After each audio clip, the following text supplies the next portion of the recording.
Ito guys, yung motorized bicycle ng aking kasama. 2 years niya lang siguro itong ginagamit. Ngayon, ayaw umandar. Hindi niya mapandar kaya dinala niya sa akin. Ngayon, sa video na ito, ipapakita ko sa inyo kung paano i-troubleshoot ang motorized bicycle na ayaw umandar.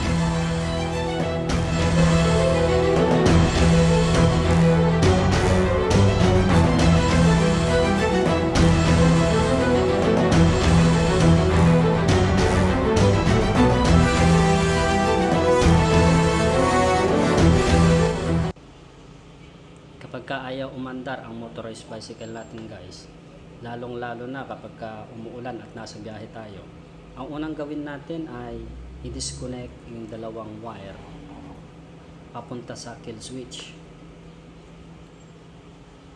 Kasi kapag minsan nagagrounded dyan, ayaw umandar at mayroon ding tendency aandar siya pero hindi magdire-diretso yung andar. So i-disconnect lang muna natin. Pagkatapos nyan, subukan nating paandarin.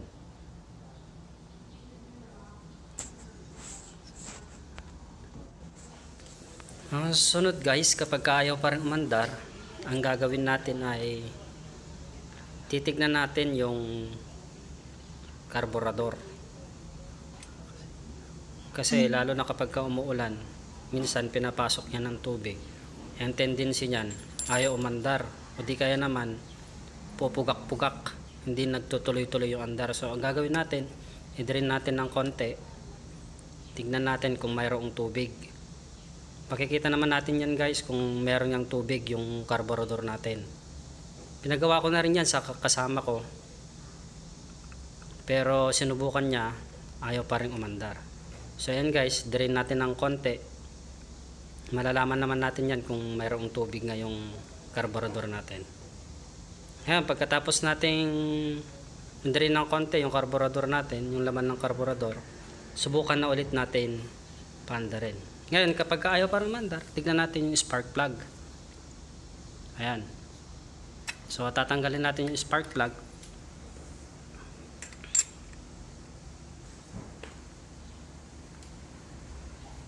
Titignan natin kung basa ba yung spark plug o tuyo ba siya. So ayan guys, tatanggalin natin yung spark plug.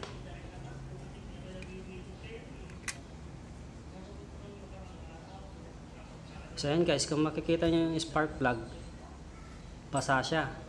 Ibig sabihin, marami yung gas, hindi siya nasusunog. Ang gagawin lang natin guys ay linisin natin yung spark plug. Kung meron kayong liha, mas maganda, lihain natin. Para yung iba guys, ang ginagawa dyan, sinusunog ng lighter para matuyo yung spark plug. Tsaka lilihain. Ayan guys, so ang gagawin ko lang, lilinisin ko lang yung spark plug. Pupunasan ko lang siya. Ayan.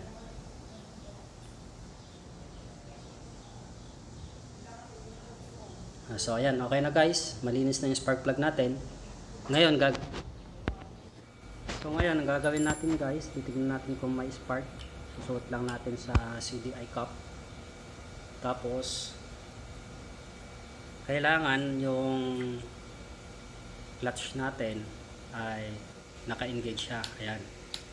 Kailangan naka-engage yung clutch.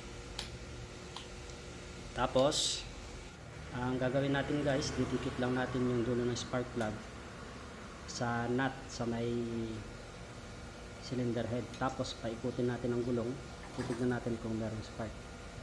So pasensya na kayo, walang magbibideo, ako lang kasi mag-isa, hindi ko naipakita sa inyo yung spark. Ayan guys, ikutin lang na yung ikutin yung gulong, tignan natin yung spark plug. Ngayon wala siyang spark, so ibig sabihin lang guys, merong problema.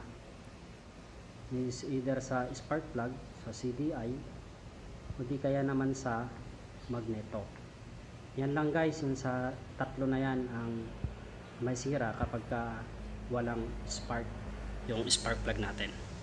So kapag walang spark guys, ang una nating gagawin is subukan nating palitan ang spark plug.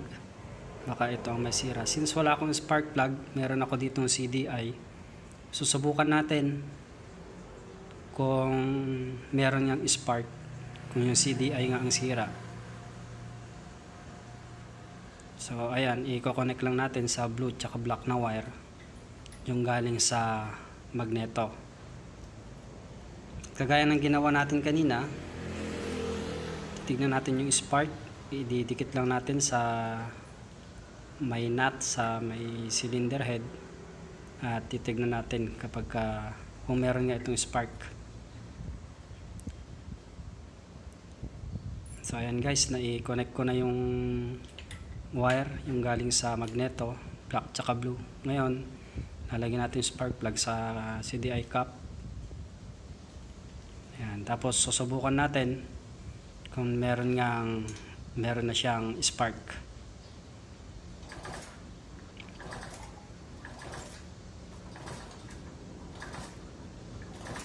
Mahirap, di ko maipakita.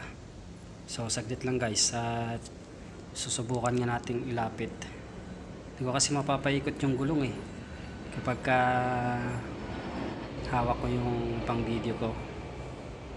So ayan guys, subukan natin para makita nyo yung kung meron nga siyang spark. Wala, hindi hindi mapaikot ng aking paa yung gulong. Hindi ko kasi maipakita ng maayos Ayan. Saglit nga, baka pwede natin ipulupot niya to. Ayan.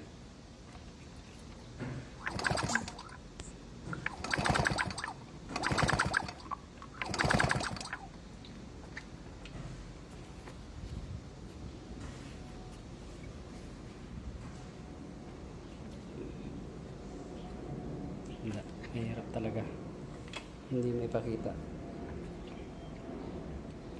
Huwag natin ipulupot dito sa mga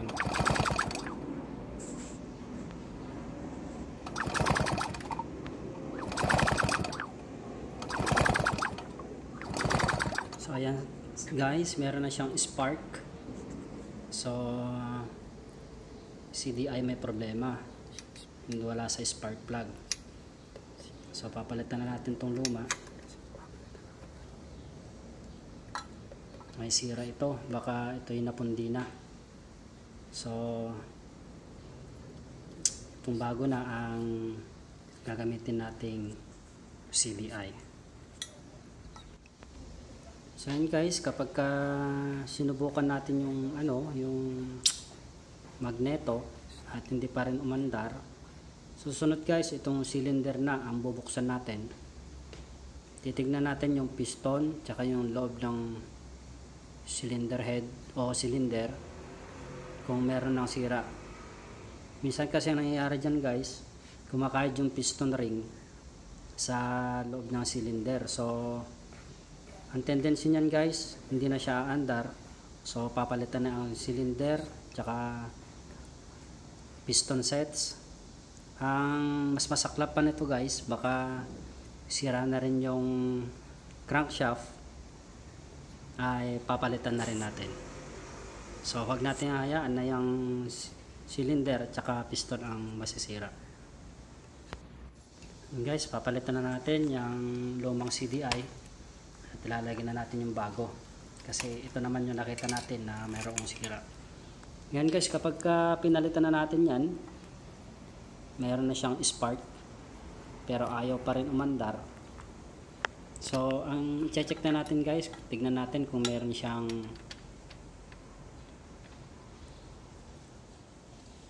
singaw sa may manifold tsaka sa may cylinder head. Kapag may singaw yan guys, aandar siya pero namamatay yung makina. So ilagyan na natin spark plug. Tsaka isa pa pala guys, kapag ayaw pa rin umandar, tignan natin yung karburador, baka barado, linisin natin kasi baka walang nakakapasok na gasolina. So yan, ilagay na natin, subukan na natin pandarin guys kung aandar itong motorized bicycle na ito.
So, ayan guys, sumandar ng ating motorized bicycle. Kung meron kayong katanungan, mag-comment lamang kayo at sasagutin namin yan sa abot ng aming makakaya. Sana nakatulong sa inyo ang video na ito.